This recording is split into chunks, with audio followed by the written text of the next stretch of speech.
Hello, my name is Emily Homan. I am one of the co-founders of Aaliyah Project, and this is video number 3 about epinephrine injectors. This is another epinephrine injector. This is going to be one of your generic style epinephrine injectors. This is how it comes when it is not the trainer version. I believe it's black and yellow. Regardless, this is the case. So in order to get to this injector, you take it out of its case. Okay, so once you have this injector out of its case, it looks a lot more like a syringe. So much smaller, much different than the other injectors we saw in the previous video.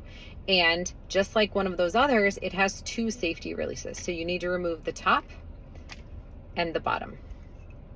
And then this is ready to use. And again, it will explain how to use it on here.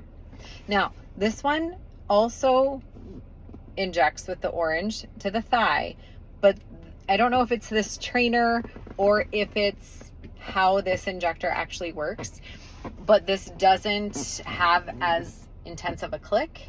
So when you push it in, it just kind of clicks. And then, can you hear it? This doesn't have much of a click. So, oops, it may just be the trainer, but that is how you go ahead and do the injection on this one. And then again, this will come down and this will cover the needle.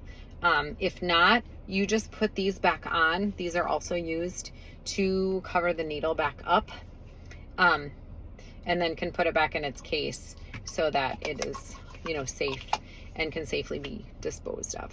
But that is another version of an epinephrine injector that looks so much different than any of the others. I remember for years we got the EpiPen brand or generic brand that looked like EpiPen, and then this was the generic version that came, and we had to learn, number 1, that there were things that looked like this, and number 2, how to use this one, because it was completely different than a lot that we had used. So super important to know what all the injectors look like.